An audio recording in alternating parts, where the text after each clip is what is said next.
மார்பக புற்றுநோய் breast cancer யாருக்கு வரும்? இதிலிருந்து எவ்வாறு பாதுகாத்து கொள்ள முடியும்? இயற்கை மருத்துவத்தில் இதற்கு சிகிச்சை உள்ளதா? பிரஸ்ட் கேன்சர், இந்த பிரஸ்ட் கேன்சர் ஆகப்பட்டது எல்லா வித பெண்களுக்கும் வரும். புரிஞ்சுக்கணும், அவங்க மாதம் அவங்களுக்கு போகிற இந்த மாதவிடாய் நாள்லயும் சரி, அதுக்கு முன்னாடியும் பின்னாடி இவங்களுக்கு சில விதமான செக்ஸுவல் ஹார்மோனியல் சேஞ்சஸ் அவங்க உடம்புல நடக்கும். அந்த சேஞ்சஸ் நடக்கும் போது அவங்களோட பிரெஸ்ட்டை பம்ப் பண்ணி அந்த தேங்கி இருக்கிற அந்த ஃப்ளூயிடை வெளியே எடுத்து ஆகணும். அது சில வகையான துறவிகளால பண்ண முடியாது, சில வகையான பெண் சன்னியாசிகளால பண்ண முடியாதனால மெயினா அவங்களுக்கு இந்த பிரச்சனை வரும்.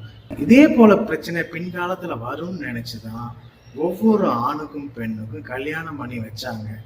எதுக்காகனா, ஆணுக்கு இருக்கிற பிரச்சனைகளை பெண்ணின் மூலியமா தீர்த்துக்கணும், பெண்ணுக்கு இருக்கிற பிரச்சனைகளை ஆணின் மூலியமா தீர்த்துக்கணும் என்ற ஒரு காரணத்துக்காக தான் கல்யாணம்ன்ற ஒரு சம்பிரதாயமே நடந்தது.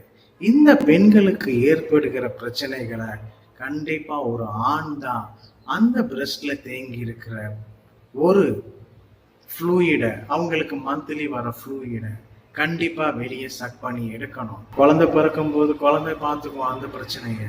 குழந்தை பிறந்துட்டு உங்க நார்மல் லைஃப்ல ஒரு 40-50 வயசுக்கு மேல இருக்கும்போது கண்டிப்பா 40 வயது தாண்டின பெண்களுக்கு இந்த பிரச்சனைகளை வந்துடும். கூடவே அவங்களுக்கு மெனோபாஸும் வரனால கண்டிப்பா இந்த பிரச்சனை அவங்களுக்கு விஸ்வரூபம் எடுக்கும். அந்த பிரஸ்ட் ஆகப்பட்டது கட்டியா இருக்கக்கூடாது. நல்லா புரிஞ்சுக்கோங்க, ஒரு பெண்ணுக்கு கல்யாணம் ஆகிற வரதான் பிரஸ்ட் ஸ்டிஃப்னஸா இருக்கணும். கல்யாணம் ஆனதுக்கு அப்புறமா அந்த ஸ்டிஃப்னஸ் இருந்ததுன்னா அது அவங்களுக்கு நோய். நல்லா புரிஞ்சுக்கோங்க. அதனாலதான் லேட் மேரேஜ் பண்ணக்கூடாதுன்னு சொல்றாங்க. 30 வயசை நீங்க தாண்டிட்டீங்கனாலே உங்களுக்கு அந்த பிரஸ்ட் கட்டியா இருக்கும். அந்த பிரஸ்ட் கட்டியா இருந்தாலே கூடிய சீக்கிரம் உங்களுக்கு பிரச்சனைகள் வரக்கூடும். இந்த காலகட்டத்துல பிரச்சனைகள் வருவது அதுக்காக தான். அதனால நல்லா புரிஞ்சுக்கோங்க, கல்யாணமான பெண்கள் கண்டிப்பா விவாகரத்து வாங்கும் போது நினைச்சு பார்க்கணும், நமக்கு கல்யாணம் பண்றதே நம்ம நோயை தீர்க்கிறதுக்காக தான், ஒரு ஆண் துணை தேவைன்னு. அதே போல ஆணும் நினைக்கணும், கல்யாணம் பண்றதே நம்ம உடம்பில் நடக்கும் சில பிரச்சனைகளை தீர்ப்பதற்காக தான் கல்யாணம் பண்றோம். 2 பேரும் இணைஞ்சு நல்ல சந்தோஷத்தோட வாழணும். இந்த சந்தோஷத்தோட வாழ்ந்தீங்கன்னா கண்டிப்பா உங்களுக்கு இந்த பிரஸ்ட் பிரச்சனை வராது.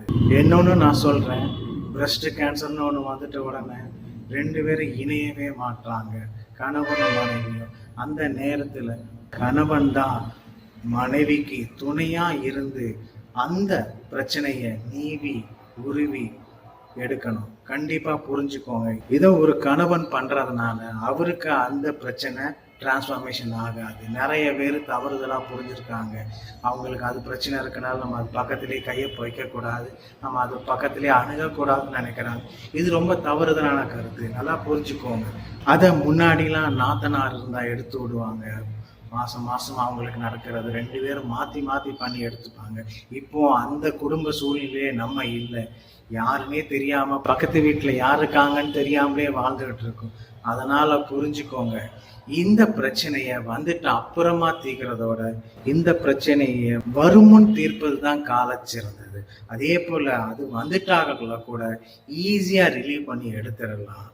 நம்மளே ஒரு பிரச்சனைக்காக போய் சில மருத்துவத்துல போய் விடுறதுனால நம்ம உடம்புல இருக்கிற நல்ல அணுக்களை அது சாகடிச்சிடுது.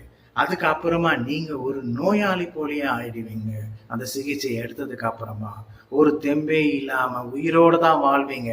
ஆனா தெம்பு இல்லாம வாழ்ந்து என்ன பிரயோஜனம்? நம்ம ஹெல்த்தியா வாழணும். இந்த ஹெல்த்தியா வாழ்றதுக்கு இந்த பிரஸ்ட் பிரச்சனையில இயற்கை மருத்துவத்துல ஈஸியா ரிலீவ் பண்ணிடுவாங்க. அவங்க உடம்பு தகுந்த போல அவங்க லைஃப் ஸ்டைல் பேட்டர்னை மாத்தி அவங்களுக்கு உண்டான ஃபுட்டை கான்சன்ட்ரேட் பண்ணி அவங்களுக்கு என்னென்ன ட்ரீட்மெண்ட் அவங்க ஸ்பைனல் நர்வ்ஸ்ல தேவைப்படும், அவங்களுக்கு பேசிக்கா இந்த ஸ்கேப்புலாக்கு பின்னாடியும் தொராசிக் பின்னாடி தான் அவங்களுக்கு ஸ்டிமுலேஷன் தேவைப்படும். இந்த சைடு ரிப்ஸ் எல்லாம் அவங்களுக்கு சில வர்ம தூண்டல்கள் தேவைப்படும், சில கைரோபாக்டிக் பிளக்ஸாஸ் தேவைப்படும், சில விதமான சப்லக்ஷன் தேவைப்படும்.